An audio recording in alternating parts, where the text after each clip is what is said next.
Buongiorno e benvenuti a Italy Leads the Change, una serie di appuntamenti con i nostri collaboratori del territorio italiano che ci racconteranno le loro attività, la loro visione di questo adesso New Normal. Oggi abbiamo il piacere di avere con noi Cristina Raso, Marketing Communication Manager di una bellissima struttura di 5 stelle, Grand Hotel Porto Venere in Liguria, esattamente a Porto Venere. Ma lascio Cristina parlare della sua realtà, come anche del bellissimo territorio che è la Liguria e non solo le Cinque Terre. Ciao Esatto. Cristina! Ciao Laura, grazie a tutti voi. Benissimo, allora il Grand Hotel Porto Venere, appunto come già anticipava Laura, è appunto un boutique hotel 5 stelle, situato a Porto Venere, una ristrutturazione abbastanza recente del 2014, in cui ogni anno sono stati fatti ingenti investimenti sia strutturali che legati allo staff. Siamo circa 60 dipendenti, abbiamo costruito in questi anni, io sono in struttura da 4 anni, insomma è iniziato un percorso appunto di ristrutturazione e di valorizzazione non solo dell'hotel ma della destinazione, mi viene da dire. Quindi, come hai già citato tu, da sempre noi ci siamo dotati, no, di strumenti per promuovere il territorio, che è qualcosa che va anche al di là delle Cinque Terre, anche se Porto Venere, come sai bene, viene anche chiamata la Sesta Terra, perché appunto davanti a noi c'è il ferry, piuttosto che la possibilità con la barchetta, no, con il nostro motoscafo, di fare bellissime esperienze anche verso le Cinque Terre, ma non solo, perché noi siamo situati nel Golfo dei Poeti, che così chiamato viene chiamato da Lerici Porto Venere, quindi diciamo ci sono tante altre cose da vedere e da scoprire nel territorio. Verissimo.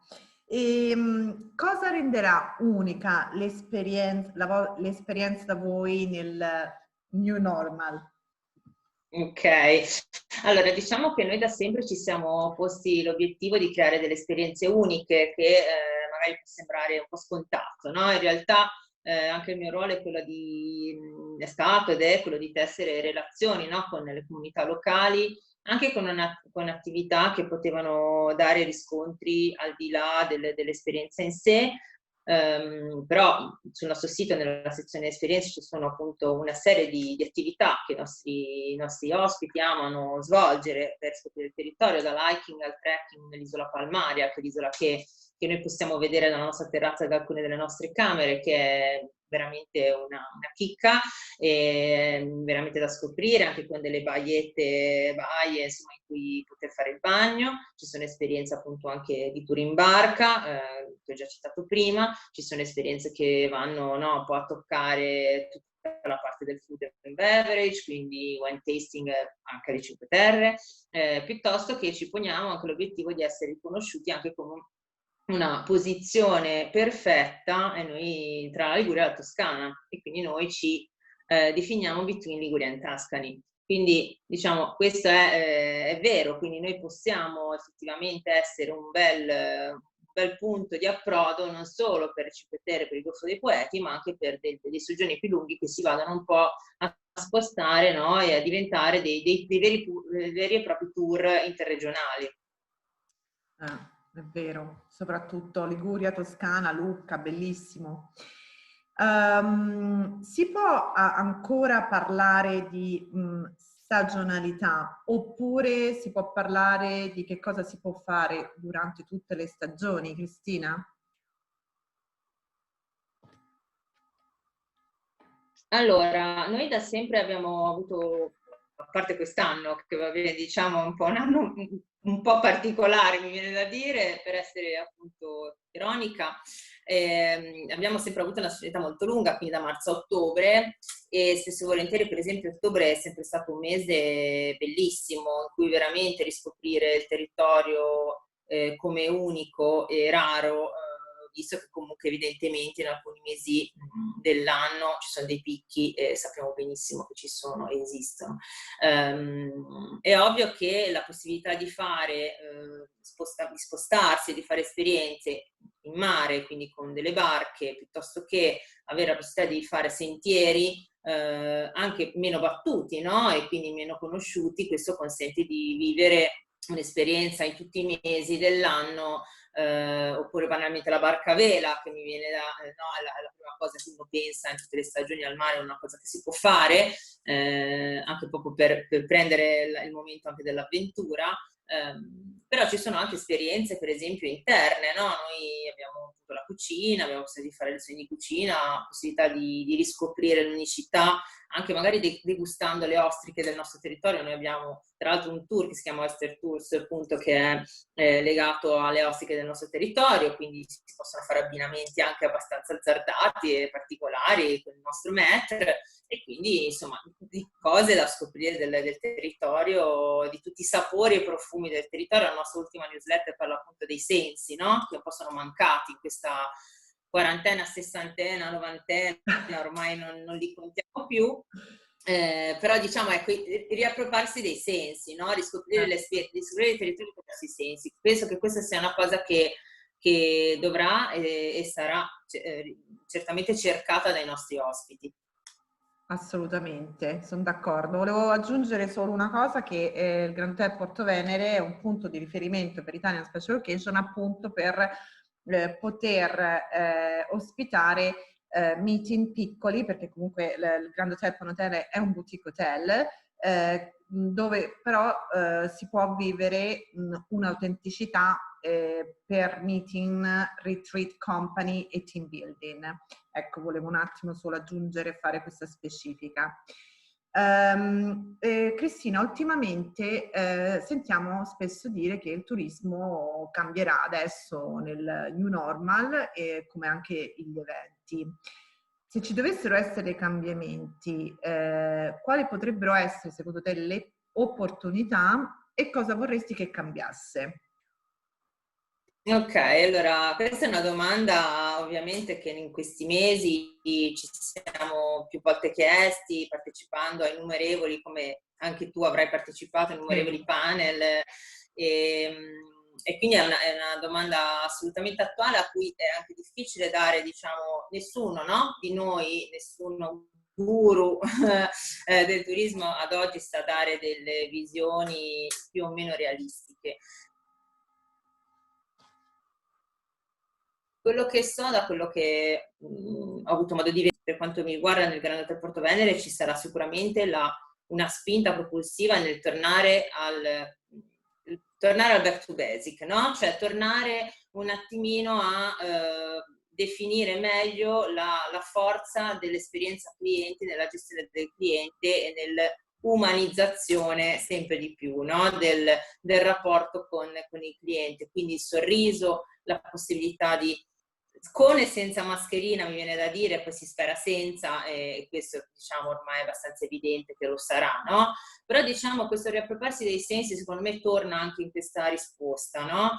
Il fatto di riuscire a avere un rapporto col cliente unico e davvero umano, non solo col cliente ma anche con i colleghi, mi viene da dire, nel senso Brava, che è il vero. team è fondamentale essere grati e avere piacere nel lavoro che si fa. Io forse sono, cioè, nel senso, rispetto ai miei colleghi che sono a contatto tutto il giorno con i clienti, sono loro che hanno questo grande compito, no? Di essere sempre sul pezzo, essere sempre la prima persona, no? che incontrano e che di fatto diventa la vetrina, no? Dell'hotel.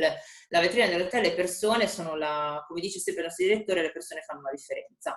Quindi le persone fanno la differenza e la fanno secondo me ancora di più oggi, perché ci sarà bisogno di sensazioni, di umanità, di un sorriso in più e di la capacità di entrare in empatia con le persone, con i clienti.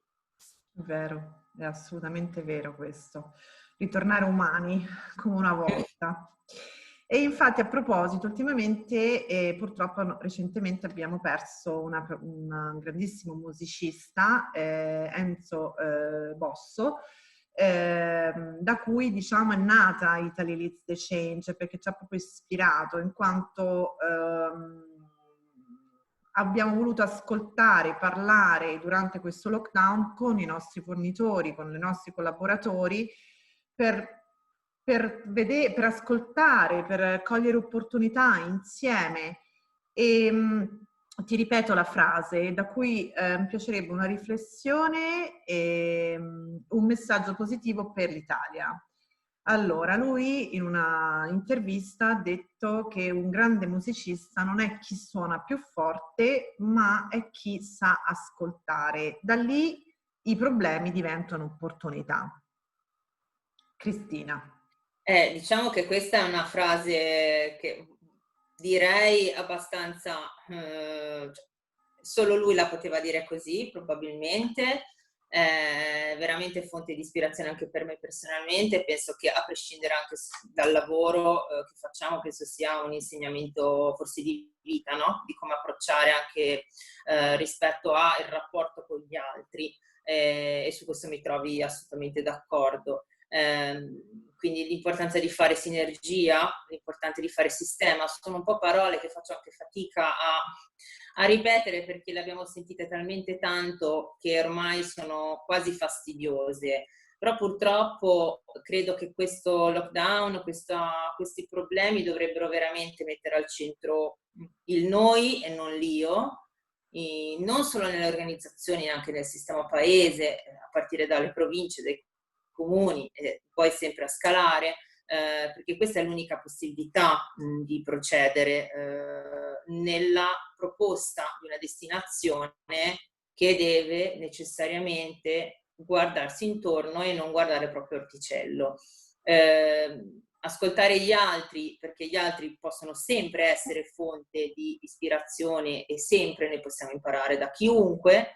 E poi soprattutto l'altro passaggio a cui torno è in realtà che non ho toccato, ma appunto che è molto collegato a quello che ho detto prima, è quanto la tecnologia in questo ci ha aiutato. Questo è evidente che ha aiutato tante cose, ha aiutato anche una velocità nell'esecuzione di alcuni passaggi.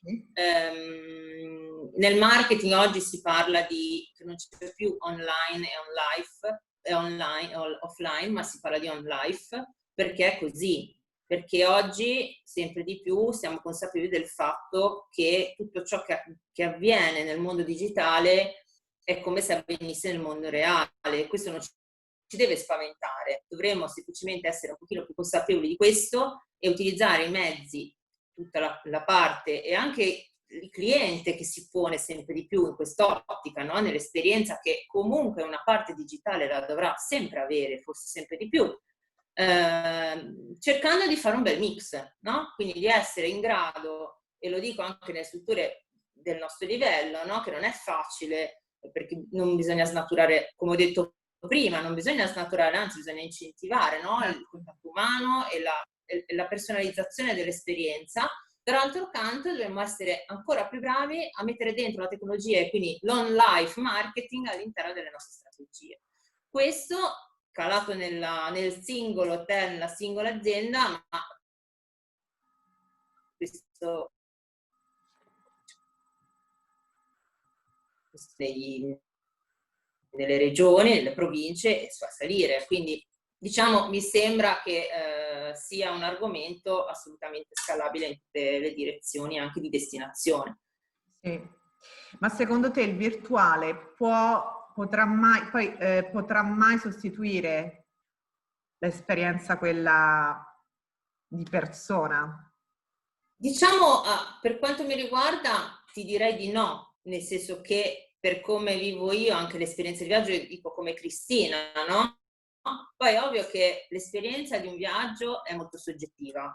È vero anche che è evidente che quello che poi ti porti dietro da una vacanza, spesso, io faccio appunto sempre esempi personali, a volte mi ricordo appunto il capo ricevimento di un hotel, e non perché io lavoro nel settore, lo facevo anche prima di lavorare strettamente in questo settore. Io prima mi sono occupata di altro, ho sempre fatto consulenze, attività di project management in diversi settori di mercato, quindi il settore del turismo non è stato il mio, non ho fatto gavetta dall'inizio alla fine e sto crescendo in questo settore, quindi ho dei background diversi.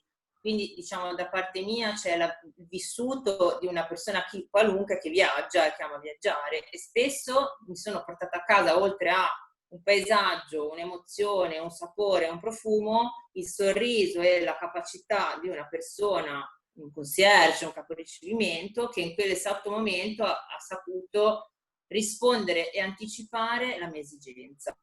Questo è indubbio. Poi è ovvio che Cristina Raso è fatta così, ci sono persone che per altri motivi, o soprattutto in altre tipologie di viaggi, no? Quindi magari ogni viaggio un po' ha le sue dinamiche, magari invece preferiscono non avere contatti, avere facilità, no? Il check-in smart, tutte queste cose che io non trovo ovviamente affini a quello che penso io, ma capisco anche che c'è una pluralità di soggetti che viaggiano e che magari in alcune occasioni preferiscono non avere o non hanno questa esigenza. Però ecco, in strutture come la nostra, un 5 Stelle, mi viene proprio difficile pensare che un cliente cerchi completamente di essere distaccato da una persona fisica. Facilitato dai mezzi digitali, sì, come ho detto prima, perché noi non possiamo dire non esistono, noi siamo alla carta stampata e scriviamo a mano, amanuensi. Però dobbiamo essere così bravi a trovare il giusto mix per avere, no, arrivare all'obiettivo, che è quello della soddisfazione del cliente, la soddisfazione del team e la soddisfazione della destinazione, che io trovo che siano tutte e tre assolutamente collegate. Assolutamente, sono d'accordo con te, anche con gli eventi ibridi, secondo me si possono tranquillamente combinare le cose, sicuramente la tecnologia aiuterà l'evento, quello live, e lo renderà ancora, secondo me, più significante, secondo me. E grazie Cristina per aver condiviso con noi la tua realtà, la tua bellissima realtà e insomma, la tua passione per il tuo territorio. E grazie a voi per averci ascoltato e ci vediamo presto con il nostro prossimo appuntamento. A presto e ciao Cristina. Vediamo a Porto Venere. E ci vediamo a Porto Venere.